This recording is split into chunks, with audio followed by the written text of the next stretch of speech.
Good evening, Section Z.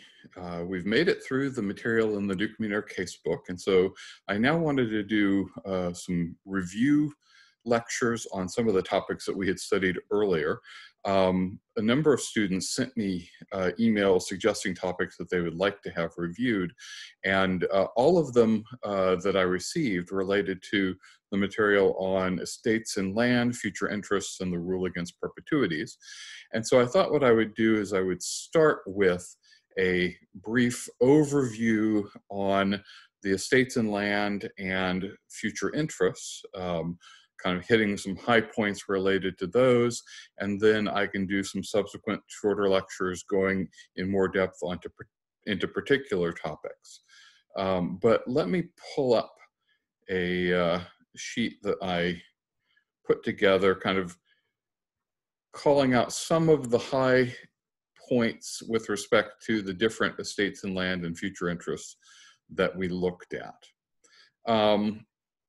So with respect to estates and land, one that we spent a fair amount of time on was the fee simple, and this is the largest estate that can be created at common law. It was potentially infinite in duration. This was an estate that could be alienated, it could be inherited, it could be transferred during life or devised at death. It was created by using the words at common law to A and her heirs. And you needed to have at common law those technical words and her heirs, because that was the indication that this was a fee simple estate rather than simply a life estate, because it included within it the possibility that the estate would be inherited. Now, remember the distinction that the authors make between words of purchase and words of limitation. So in the phrase to A and her heirs, the words to A are words of purchase. And basically, those are words that tell you who gets something. And then the words and her heirs are words of limitation. Words of limitation serve a different function. They don't tell you who got something, but they help you to identify what it was that somebody got. And so in this case, A was the only one who received an estate to A and her heirs. The heirs did not receive anything, but the words and her heirs are instead words of limitation that tell you that the estate that A got was a fee simple estate. A second estate that we looked at was the fee tail estate.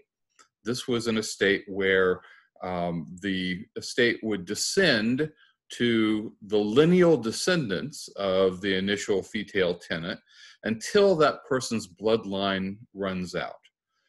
At common law, the fee tail tenant, the person with the current right to possession of the fee tail estate, could not cut off inheritance rights of their descendants. And so it was a way to make sure the land stayed within the family. And it was created by the classic language to A and the heirs of his body. Again, we have words of purchase to A and words of limitation and the heirs of his body, which tell you that it was a fee tail estate rather than some other type of estate. A fee tail is followed by either a reversion in the transferor or a remainder in a transferee.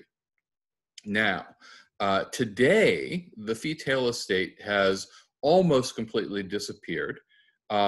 It only exists in 4 states in the United States, and even in those states, it doesn't get used very often.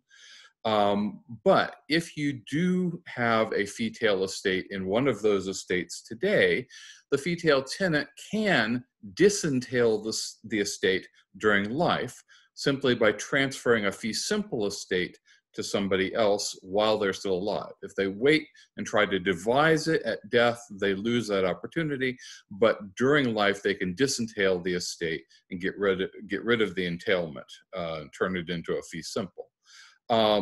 So the book noted that in all but 4 of the states, the fee tail has been abolished, and they had some material about well, what happens if you have language that tries to create a fee-tail estate, or that would have created a fee-tail estate, to A and the heirs of his body, and then some future interest, and if A dies without issue, to B and her heirs.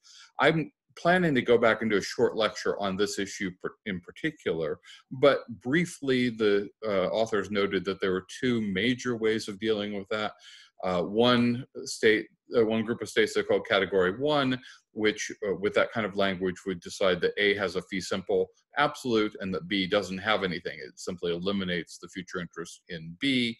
And in Category 2 states where A has a fee simple, but B has a future interest that will allow B to take if A dies without any descendants at the time of A's death. So I will plan to do another short lecture to cover that in more depth, but that's kind of a brief overview. A third type of estate in land that we studied was the life estate, created by language to A for life. A life tenant can transfer his life estate, but he can't transfer more than he owns, and so he cannot transfer rights in the estate after his death. And so if the life tenant transfers the life estate, the grantee has what they called a life estate per autre vie. In other words, it will be measured by the life of the original life tenant.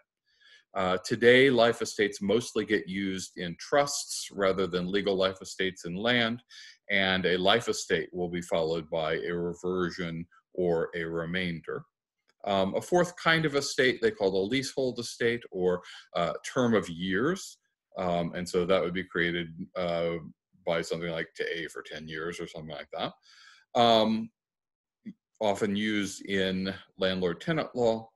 And then there was a set of more specialized fee simple estates that were called defeasible fee simple estates. So there was the fee simple absolute, but then there were a group of estates that were fee simple estates, but nevertheless were defeasible, meaning that while they could, in theory, last forever, there was also some set of events called out in which the estate would or might be terminated and not last indefinitely.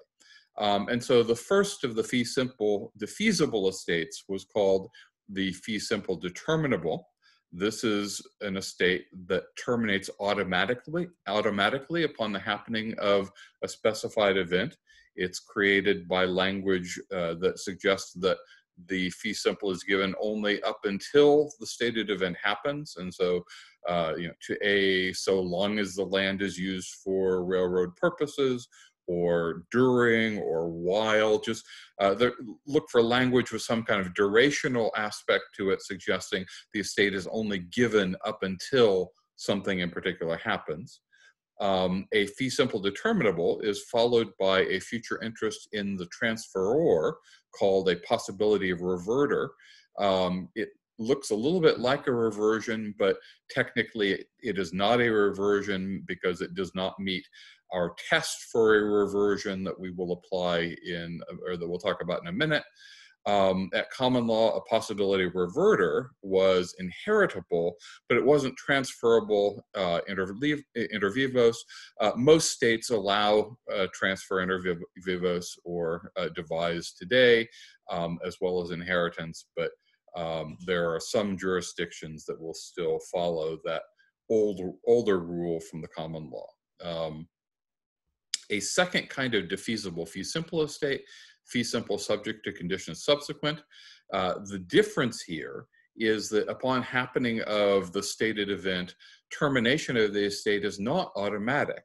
Instead, the grantor has an option. The grantor can re-enter and cut short the estate upon the happening of the stated event, but is not required to exercise that right of entry. So the language that you'd focus on might say create some conditions precedent or a condition subsequent, like, but if something happens, then the grantor can re-enter, or provided that, or on condition that if, different kinds of language. But the difference between the fee simple determinable and fee simple subject condition subsequent is quite subtle, and sometimes you can get into debates about which one the grantor was trying to create. Fee simple subject to condition subsequent was followed by a right of entry in the transferor. At common law, this right of entry, like the possibility of reverter, was inheritable but not transferable, but most jurisdictions allow transfer today. And then a third kind of fee simple defeasible is the fee simple subject to executory limitation. So this is a defeasible fee simple that instead of a future interest in the transferor is followed by a future interest in a transferee. The transferee's future interest is called an executory interest, although that's a little confusing, and there's some clarification of that on page 205 because it seems to meet our test for classification as a remainder, but they call it an executory interest, and there's a technical reason for that that is discussed over on page 205 if you want to look at that. But the fee simple subject to executory limitation, even if the language looks like the fee simple subject to condition subsequent, it's different in that it will automatically terminate upon the happening of the specified event. So it acts like the fee simple determinable, except that this time the future interest is in a transferee rather than the transferor. With respect to future interest, we've already talked about possibility of reverter and right of entry. So let's talk about some major ones that we looked at. There is the reversion. This is a future interest retained by a transferor. We had a formula that we applied from Professor Symes that helped us identify whether there was a reversion in a particular grant. And so you had to compare the vested estate that the grantor had with the vested estate that the grantor transferred. And if the grantor transferred a vested estate of a lesser quantum than the vested estate that the grantor had, then there was a reversion retained, although sometimes it was just a technical reversion, one that where it would be very, very unlikely that the land would actually revert. But in terms of this idea of a lesser quantum, we saw that there's a hierarchy of estates, fee simple at the top, fee tail, life estate, term of years, and basically lesser quantum just meant that the estate was lower on that hierarchy of estates. The vested estate that was transferred was lower on that hierarchy than the vested estate that the grantor started out with. So that is the reversion. It is a future interest in a transferor. There were two kinds of future interests that we looked at in this part of the book that were in transferees. One was the remainder. A remainder is a future interest in a transferee that is capable of becoming possessory upon the termination of the preceding estate. It can be either vested or contingent. And so we had two tests for that. To decide if a remainder is vested, you look to see whether it was given to an ascertained person and whether there was no condition precedent that had to be satisfied for the interest to vest. If it was given to an unascertained person, or if there was some condition precedent that had to be satisfied before the interest vested, such as attaining a particular age or something like that, then it was a contingent remainder. The difference between vested remainder and contingent remainder mattered for certain purposes, such as the rule against perpetuities didn't apply to a vested remainder, but did apply to a contingent remainder. But one of the differences they called out was that a contingent remainder was not assignable at common law. Today, though, vested remainders and contingent remainders can be assigned, devised, inherited. We saw one specialized form of remainder called alternative contingent remainders, where you have remainders in two different persons, and the vesting of one remainder prevents the other remainder from ever vesting, so it will simply disappear. And then we saw that you can have a remainder in a class, and a remainder in a class can be contingent. It can be vested in all class members, or there is this middle case, it could be vested subject to open, so that some class members had a vested remainder, but other class members might have their interest vest later on. And remember that when we're applying the rule against perpetuities, we applied it unless it was vested in all possible class members. It was vested subject to open. You still had to analyze the gift under the rule against perpetuities. And then the other major future interest that we spent time on was the executory interest, the future interest in a transferee.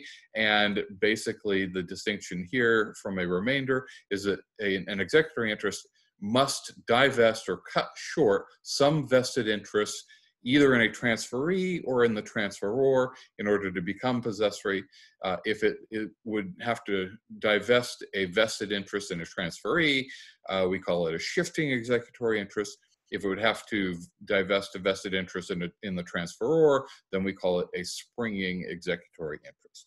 So those are just kind of the highlights of the major estates in land and future interests that we studied. And now I plan to do some shorter lectures on particular topics that people were asking me to discuss.